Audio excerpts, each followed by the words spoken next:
Hello and welcome to Cold Water Spout Show. I'm Ben O'Leary. And I'm Dave O'Leary. And we are a first this evening because we're doing our first podcast in the dark. It's the dark nights. We are the epitome of the drawing in the nights, aren't we? Yeah. There's no petrol. petrol. We've got plenty of gas.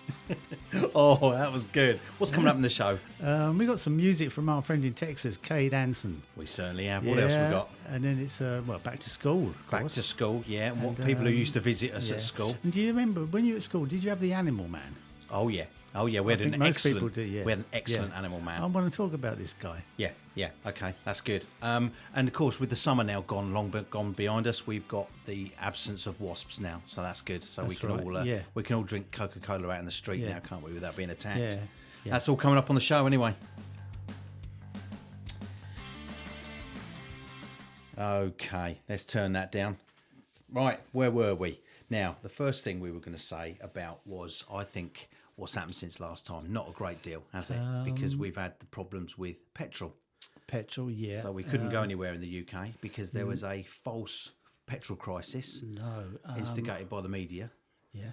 They decided to say on television that there's no petrol, and everybody started filling up jerry cans and so on, didn't they? Telling porkies. Yeah, BBC were well behind that. There was a theory in the UK that they've just got rid of E5 petrol, haven't they, with ethanol? Yes. And they reckon that it was a scam just to get rid of all that old E5 quickly. What has it got, a sell-by date on it or something? Used by, yes. It's like milk. They've had to empty all the bottles of it, haven't they? Yeah, get all the bottles off their shelf. So it was carnage. But there we go. Although, don't drink the water. Our band, that we haven't been idle. We haven't been idle. Well, you've been writing because when you're awake, you're writing. We've been hooking up with some top musicians who want to play with us, which is we have particularly flattered. We've been doing some. I think they call that networking. Yeah, it used to be that, didn't it? It used to be, yeah. If we were professional people, it'd be networking. It was more talking to each other in pubs. It's cozying up to people. Ingratiating ourselves. So we've got an accordion player that's one of the best in the world. World leader. He's a world leader in accordion playing. Yeah. I mean, we got good people lined up, that are gonna that just want to play with us. I can't say any more, can I? No, they just want to play with us. Yeah, exactly that. So, sort of stay tuned, really. Yeah, isn't it? That's right. On that. Yeah. And great songs, Well, that's the thing, isn't it? I mean, you're still writing as if it's going out of fashion. Yeah, I'll keep writing stuff that's better than the last. Yeah, we're working towards a track list for an album, and it's I think we've narrowed it down to 62 songs now at the minute. So it's like a quadruple double album. Yeah. But we did a gig last week, didn't we? A charity event. That was good. Yeah. And it was a kind of all the bands that play were like singing jukebox bands, which was great for the event. There was a lot of blues being played and pop songs being played, and it was great. And in fact, some of the band that was on before us, they were doing like Echo and the Bunnymen and New Order and all sorts of stuff that you don't hear very often. So it was good to hear. Yeah. Because then when we played as a full band, it was sort of, we were a little bit different because we are more sort of arguably acoustic. Sans covers. Sans covers, exactly. We don't do covers. So, but the feedback was quite surprising, I thought, because I think may I remind you that somebody at the bar said, mention the word awesome. He mentioned, and he was in the band that was on before us, wasn't he? I think he said he was drunk as well, though. But it was just, it was nice to get really such kind feedback. people there. It was just really good at the Daily Club, wasn't it, in Bedfordshire? And we raised a bit of dosh for for the charities MS and the homeless kids and stuff. So exactly, it was worthwhile. Oh yeah, it was definitely. And we saw some old faces, didn't we, as well? We did, some old school friends. Yeah, for you, it played around Bedford and that. Yeah, it's brilliant. It's been excellent. Bit of a trip down memory lane. Yeah, it was great. It was a great afternoon. Haven't played in Bedford for years, have we? Yeah, it was good. Now, so with the summer going and sort of waning away, we had a wasp's nest on the side of the house earlier in the summer, right? And if you're a bit cute with it and put this powder down, they soon go, and that's the end of it. But it got me thinking about a story of it. One of them. Neither of these happened to me. They both happened to one of them happened to a friend of mine. And one of them happened to a friend of mine, if you like. So I might as well tell them because they always make me smile, when I remember them. One of them was my friend had a wasp's nest on the back of his house. So they back in the day when the council used to come and do it, when they had a pot to piss in, frankly. And this guy came and he put on the forensic suit and the hood and all the gauze and the gloves with the gauntlets and the boots. Goes up the ladder with some jollop in a tin and starts attacking this wasp's nest. Now, my friend at the time, his daughters were young kids, young sort of toddler types. And he had the foresight to say to him, come out and have a look at this. So he's standing well back, 30 feet behind this guy with his children's hands in his, holding their hands, just looking up at what this guy's doing. Sort of like, look at this, girls, watch and learn, And the guy starts thrashing around. Beating it with a stick. It was on the top of the ladder, so he's right at the top of the house. And he's gone berserk, this fella. And it's my mate Robbo, right? Robin Pugh, who's standing there just staring as if to say to himself, this is obviously what they do when they, these are council professionals. They do that. They've got, they do this for a living. The thrashing around's got to be relevant. Half a dozen a day. Go through, exactly. Anyway, the guy's he's thrashing around on the top of this by the guttering and making that kind of, because he's got so many layers on. He's got muffled cries. He's sort of going, and of course he's 30 feet in the air, 20 feet in the air. He comes down the ladder 10 rungs at a time. He only touched it a couple of times and ran away past my mate Robbo with his daughters. Didn't even look at him, just ran clean past them like an escaped horse. Flailing his arms above his head, muffled, screaming. And he was doing that sort of pantomime waving to try and get his gloves off. It's a bit extreme for a wasp, man, isn't it? Yeah, this is not what... I mean, my mate's just watching it, thinking, well, that's what they do. This is clearly, part of it. Perhaps he's telling me to get back or something. So he starts doing this cartoon waving to get the gloves off. And then it becomes apparent he's got the gauntlets. And he's being stung on the back of his hands under the gloves, you see. But he decides, he says to my mate Robin, I've been stung, I've got, I'm going home. My mate don't care. He don't, so, that's why you're doing it and I'm not, But the passing comment was that I've got 6 more to do today, and he was really upset, and he sort of wanted a bit of tea and sympathy and got none, really. The pair of huge hands. Yeah, exactly. Yeah. So it didn't end well. And the other one is a friend of the show, Felix's mate. Now, I've always thought that this concerned a dentist, but we were talking about this at his home not long ago, a couple of months ago, when I went down to see him. And he thinks it might not have been a dentist, but I'm sticking with dentist because it's a better story if it is. Yeah. This dentist, bright man, clearly, dentist. Yeah. Right, for the benefit of the tape, it was a dentist. I can't think what pulling people's teeth out was clever about it. Well, he went to college to do it. He's handed with pliers. Yeah. He's not shy to put his knee on your chest. Yeah. So he's got a wasp's nest in the shed. So he's thought, I know what I'll do. I'll get the nest out the shed and I'll burn it. Yeah. What's the easiest way and quickest way to burn it? I know. I'll put petrol on it. Okay. So you can see the thought process. That there's nothing wrong with the process of what his system is, but it was the execution that was flawed. Yeah. First thing he's done, he's put a 1970s style motorcycle crash helmet on, full face. Yeah. But in the days when the visors used to press stud on rather than hinge, and it didn't have a visor. Yeah. That didn't thwart him. He put over the whole helmet a pair of tights, women's tights. Oh, good idea. So that the gauze acted as a visor, so that he wouldn't get. Yeah. So I can see why he's clever. You can see why he's a dentist, can't you? Probably Harley Street dentist. You know, you can see where it's going. Yeah. So he's protected. He's got gloves on, this and that. Yeah. Then decides need petrol. Yeah. He's filled a wheelbarrow with petrol. Good right, idea. That's like 20 litres of petrol, 4-star probably at the time. Yeah. And thought, right, I'll get the wasp nest, throw it into the wheelbarrow full of petrol just outside the shed door. Right. Throw a match on it, we're done. Yeah. It'll be over in seconds. Yeah. So that's what he does. He's got the garden fork, the spear and jackson number 4. Yeah. He's jabbed it into the nest. They've gone berserk immediately. He's thrashed it into the wheelbarrow, struck a match and chucked it into the wheelbarrow. And the force of him chucking it has made him stoop forward. Clearly, that's okay. Yeah. It's gone up, as you can imagine, chucking a match on 20 litres of petrol. It's gone off like a bomb. Yeah. What he didn't counter and didn't factor into his plan was that he'd put the tights over his face. He's got 2 full-length legs behind his head. Yeah. And they've flashed forward, dipping themselves into the lit petrol. Okay.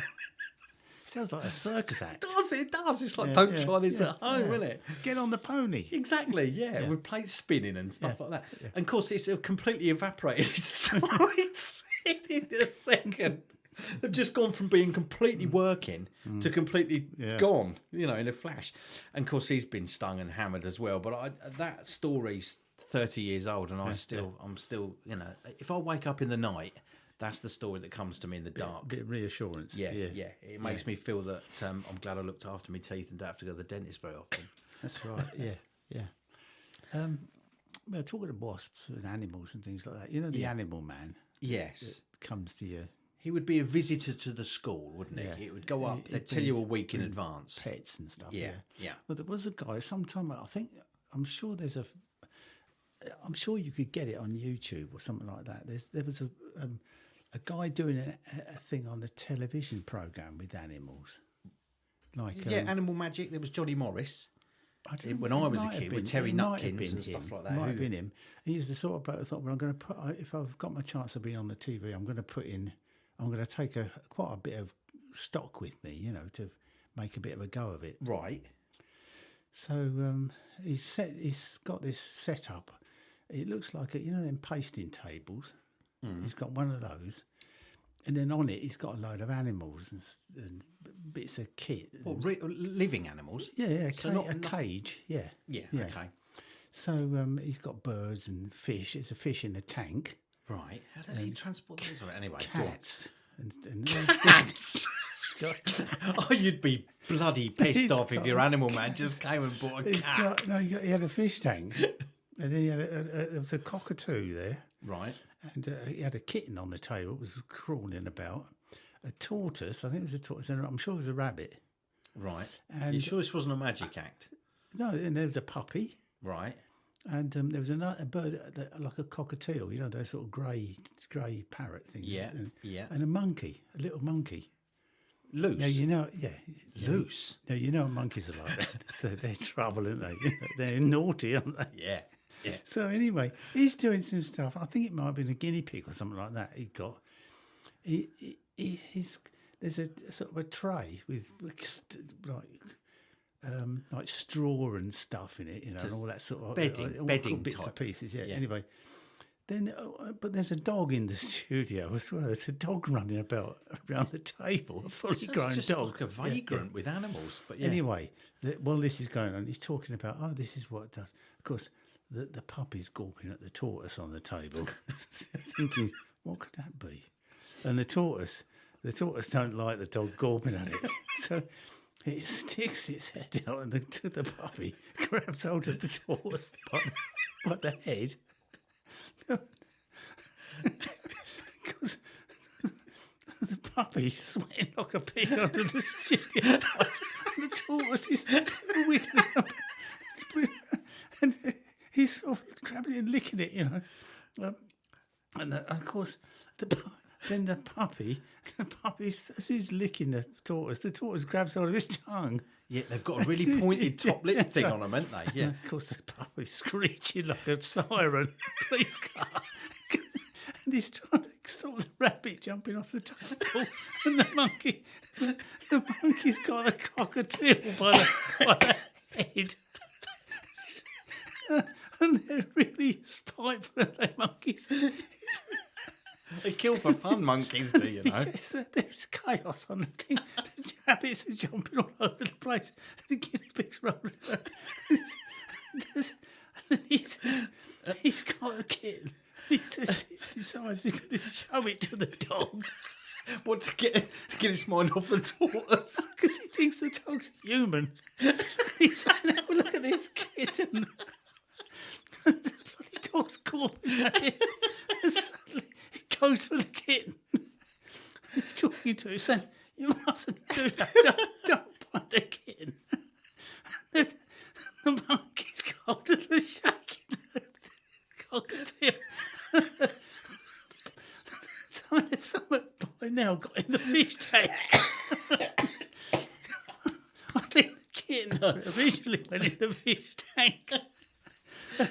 It sounds like the food chain Yeah. on a table, doesn't it? You've got the cat trying to yeah. eat the fish, and the dog trying to eat the cat, and yeah. And then it's go to a commercial break, I think. Well, I was just going to say that. I was thinking it must have, because that would have been live TV, wouldn't it? Back then. Yeah. Let's have some music or something. Oh yeah, let's regain our thoughts, and then I'll tell you a story about when we used to go down the pub. How's that? Okay, yeah.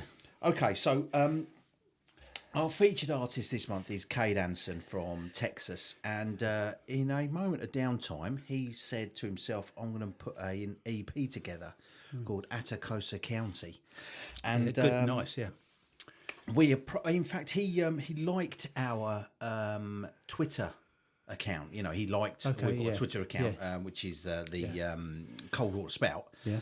Just at Cold Water Spout, and he sort of followed it. I think it's follow, actually, isn't it? If you have followers on Twitter, so he followed us.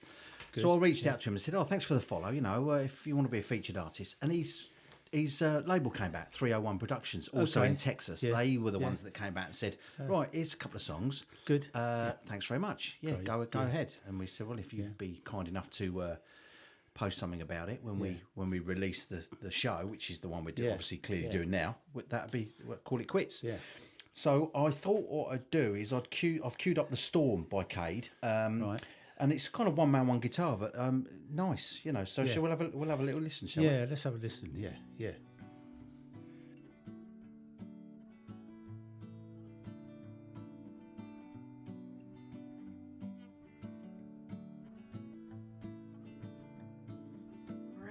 Bouncing off my windshield, Broncos redlining, getting low on fuel. Well, I never knew a 95 top 100 on 35, while each tires and his treads were all begging for some grip. If the Brazos River rises, if my wheels begin to slip, I'll just slide off to the side and I'd run to you by foot.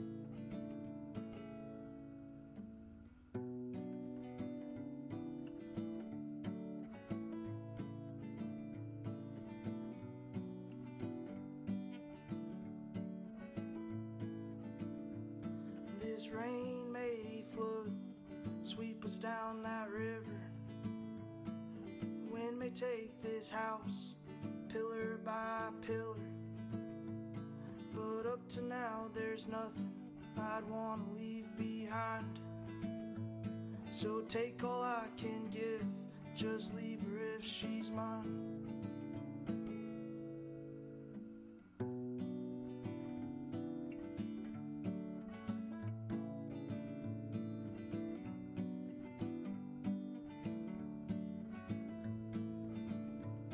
Well, the storm's moving in, it's cutting down the Bastrop pines. Fog's getting thicker, and I can barely see those lines. But there's no storm I won't cross if it led me straight to you. Tell me what's the point in running if you're not the one I'm running to.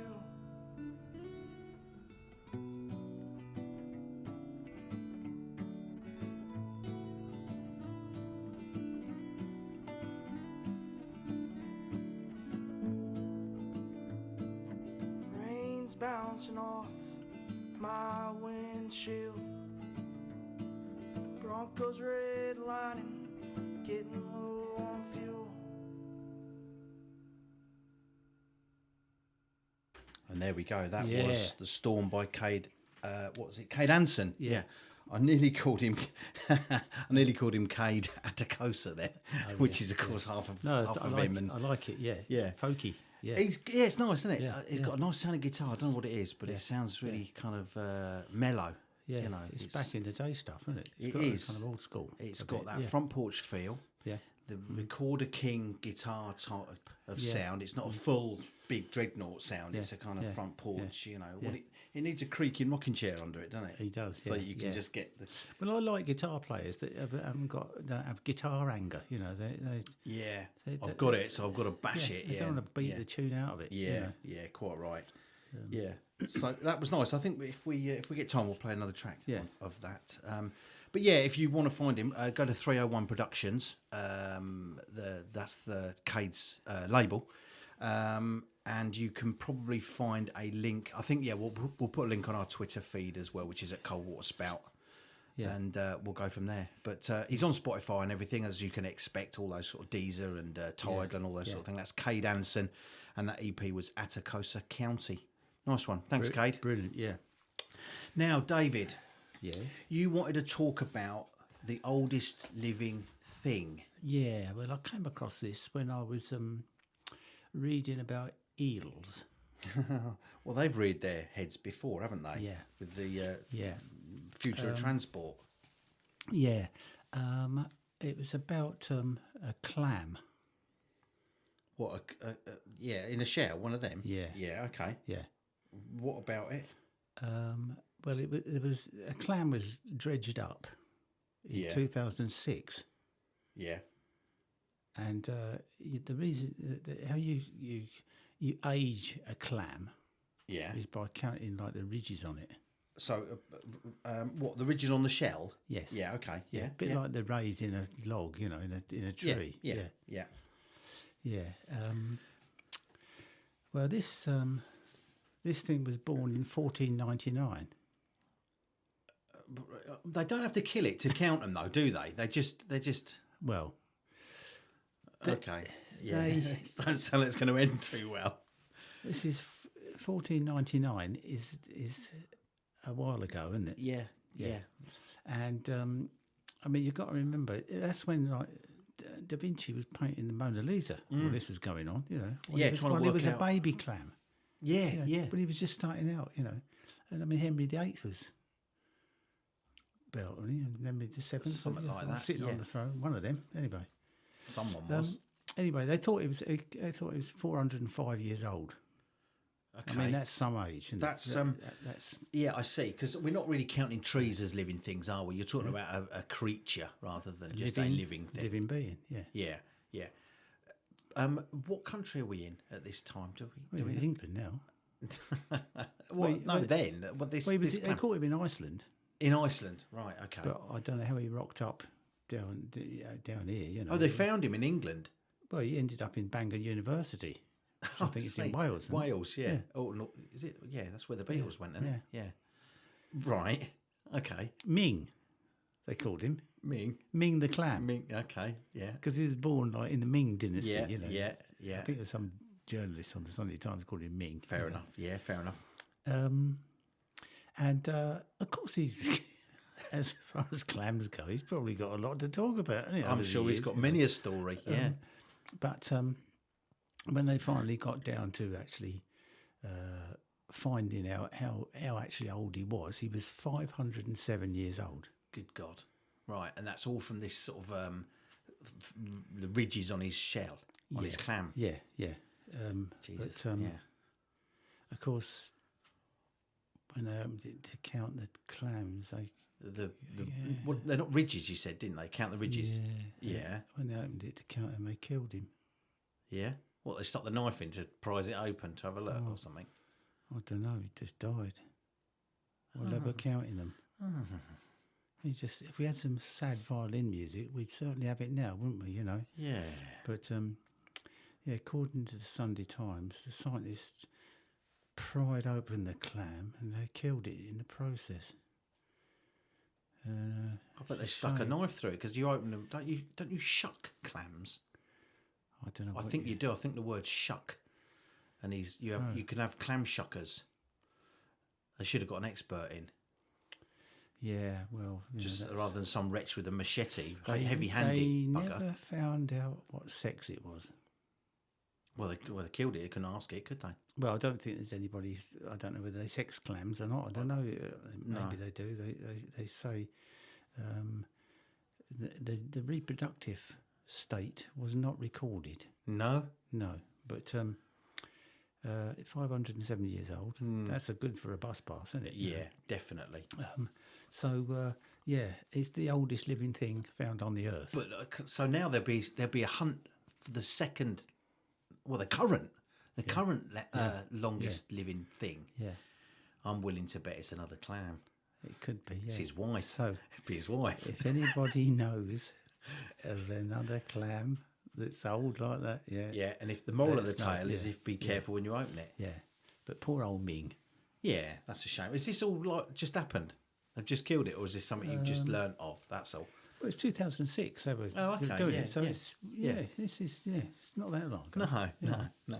So thanks to you lot in Bangor University, for wrecking it. for wrecking him. Yeah, wrecking it. And now they've just got him in a jar on a shelf. Yeah. I'm not sure whether you can get any sort of like buttons or anything about him, or a coat button or a What, out of the shell? like posters or something.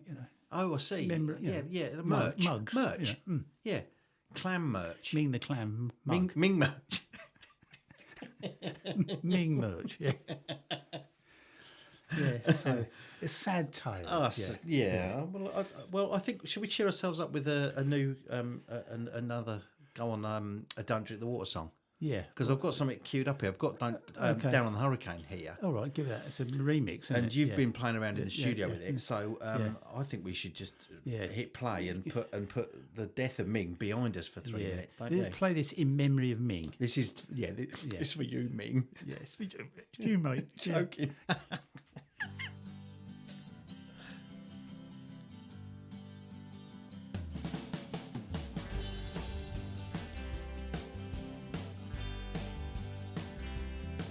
I was born on the railroad and christened on the track, tasting the shadow mountains around the shotgun shack. I've seen the crying faces, the Indians in chains, and I've laid out conscious in the wreck in the monsoon rain. I've seen chain gang men in the Shamrock Saloon. I've crept out of town by the light of the moon. They're rolling with the thunder, riding on the devil train. They'll find me down in Georgia, down on the hurricane.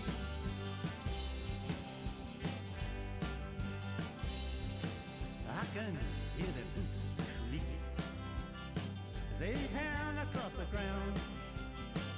Barricade the door, friends, and hand the carbine around. I could tell they were coming, I saw it in a dream. Black hats and they all rags to keep their pistols clean. They don't take no prisoners, they don't take you by the hand. They don't give no reason, they don't wanna understand. They're rolling with the thunder, riding on the devil's train. They'll find me down in Georgia, down on the hurricane.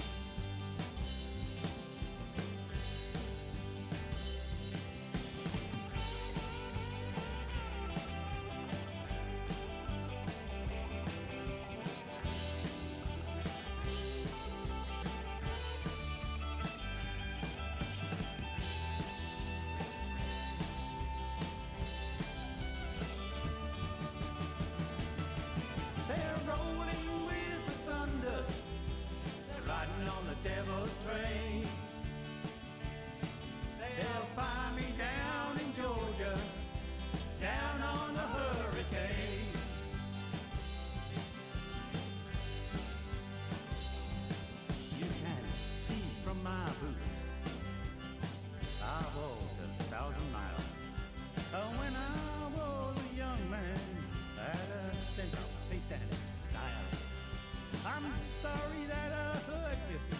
I brought you this distress. These shattered boys ain't gonna save us. They's as thin as a Sunday dress. So bury me deep into the earth. My father vowed his land, and leave no sign on my grave. I'm guided by his hand. They're rolling with the thunder, riding on the devil train. They'll find me down in Georgia, down on the hurricane.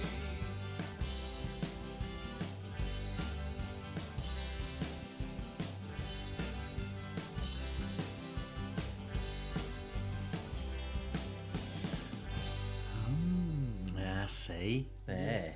Now you have been playing around with that quite a bit. Yeah. There's all sorts on there. What we've got some 12 string on there, haven't we? Yeah. Yeah. And I think when we played it last time, it wasn't mastered, was it? It wasn't like a final mix. It was a rough. Yeah. And I think the levels are better now because you can hear the separation better. I thought it was a bit muddy before. Yeah. But I thought that's good. A bit more punch in it. Yeah. And that song's got to be 4 years old, has it? Yeah, it's an old one. It's been a while, isn't it? It's good that it's still out there doing it. Yeah. And a little bit of tinkering. Yeah. It's good. It's good. Now, what we got next? Shall I tell you about my exploits in the pub?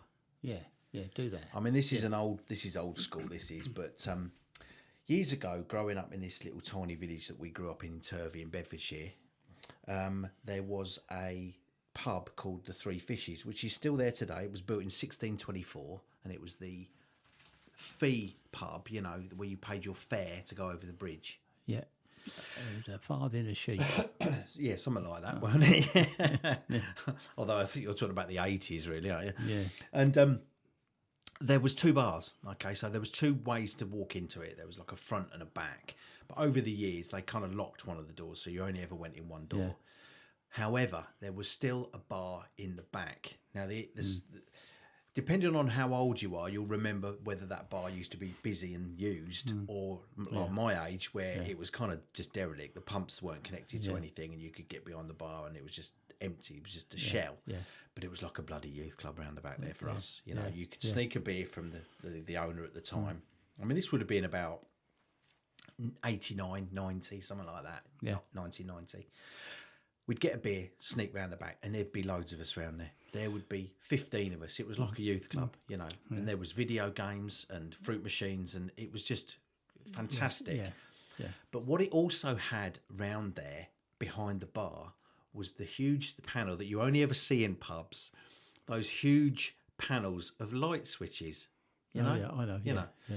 And this was good source of entertainment, this panel, because you're drinking. This is pre-Space Invaders then, is it? Well, no, it's not, but it was Turkey. Playing with the switch panel.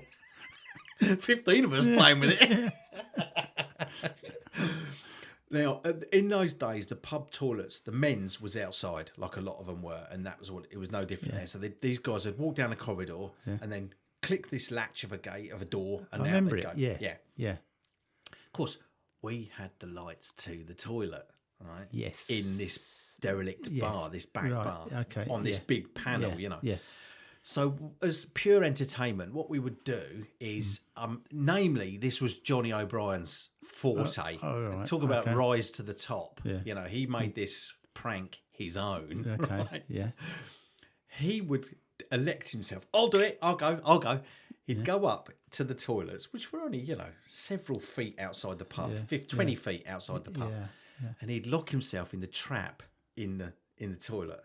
Yeah. Right.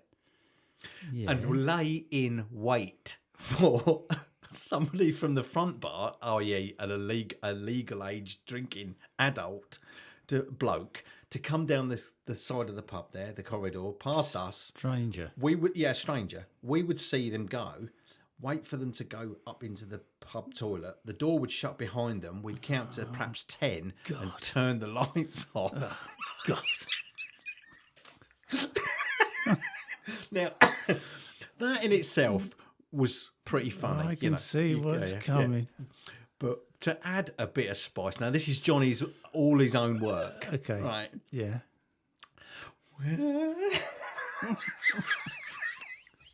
We'd be lined up. It was theatre, pure theatre. Right. What I used to find particularly funny before I actually get to the sort of punchline of this is the fact that we'd all be in there drinking. Johnny might be in there 20 minutes before somebody went in the dark, just shutting the trap, sitting on the sitting on the toilet with the lid down, waiting for someone to come in, just sitting there. Yeah. Anyway, a bloke would go in, and the door would shut, and we'd turn the light off. But when we turned the light off, Johnny would go berserk in the trap. When you say berserk, I mean, panicking, scared, frantically. Fucking, what's going on? Smashing into the door and yelping, screaming. Acting, as if there was a lion in there with him. Purely because talking of lions, I must tell you about that. All right, well, that's a segue straight away. And he would be in there screaming and have to be calmed down by the stranger. All this going on in the pitch black. Well, 12 of us stood in the bar, absolutely doubled up, creased up laughing. And then we'd put the light back on, and as if it was just a glitch. You know, it wasn't us, it was just a glitch. Yeah. Of course, he'd come down and go, "How was that?" And we'd have tears on our cheeks, you know, it'd be fantastic. And he'd be so buoyed by the success. He'd only be in the pub another 2 minutes, then he'd be straight back up. I'll go back up. Another go. We'll get another one. 10 minutes later or 20 minutes later, somebody else had got up. But it was just pure theatre. He was the master of it. But it's just as well he wasn't a massive drinker.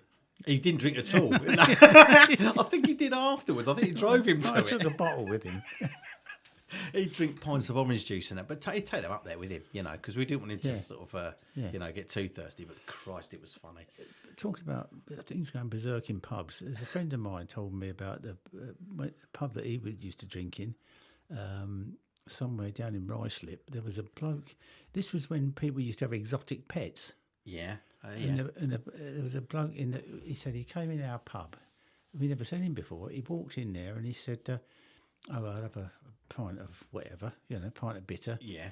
And he's sitting there for a few minutes up against the bar and he said, we have dogs and that in here, do you? Yeah. And the bloke said, oh, yeah, dog friendly, yeah. Water, a bowl of water down there. Yeah, you know, for walkers and dog walk. Yeah, all that, yeah. So out he goes. And he came in with this bloody great thing. And the bloke, they looked at it and they said, that ain't a dog. No. And he said, no, it's what they call a puma. It's a mountain lion. I know what a puma is. A real puma. A real puma. I mean, they're strange things. They're massive, but they've got a really tiny head. Yeah, they have. They've got kind of a cute face. Yeah. I can see why you'd want one as a pet. This thing was absolutely beautiful, very quiet, you know. Yeah, and he took his beer over and sat by the table, and it just sat down by the table there, you know. Of course, people are fascinated by it. You know? Anyway, he's drinking away, you know. I'll have another one, please, landlord. You know. Anyway, I think after about an hour, the thing's getting fed up. Yeah. And you can tell when, you know, cats are getting bored. Yeah. The end of the tail starts. Yes. Flicking. Yeah. Which is a sign, isn't it? You know, they're getting, can we go annoyed. Now? Yeah. So anyway, this bloke's pissed now. He don't care now. He's talking to the locals. He's forgot all about and everybody wants to stroke the mountain lion, and they're all friendly with it, you know. And then he decides that it's so calm. I'll let it off. So it goes wandering around the pub like table topping, nicking crisps and stuff like that, you know. Yeah. But the trouble is, it's not everybody's cup of tea. Not really. I mean, you're entitled to be shit scared of something that big jumping on your pub table. Now, this is a summer evening. People are coming out for a, you know. Anyway, they start taking the crisps off it and stuff because it's, you know. Yeah. Now the mountain lion turns narky, doesn't it? Starting to turn nasty. Yeah. You know, starts banging about, growling at people, and all the rest of it. The barman says to the bloke, right, get it out. Take it out. I don't want it in here before anymore. something happens. It's buggering about with people. It's turning nasty. Take it out. Yeah. So he said, all right. He put it back in the car. Goes back in the pub, drinking away, you know. And this was still drinking and driving was going, you know. Yeah. Anyway, by dusk, he says, I've had enough, I'm going out. So this mate of mine goes out to see him getting in the car. Yeah. And the car, there's no cloth on the seats in the car at all. Just like metal. It's just all the stuffing's gone on the seats. And on the roof is just bare metal. And all the wires are hanging down. And all the cloth off the back seat, off the windowsill, it just completely berserk inside the car because it's fed up. It's in there an hour and a half. And so that's what reminded me about, you know. Well, I've got to take me up to the landlord of the pub because he clearly saw that coming, didn't he? He thought that was my new velour banquette is going to be completely stripped back to the brass tacks if it doesn't get out of here now. All the dashboard's full of holes where it'd be biting the dashboard.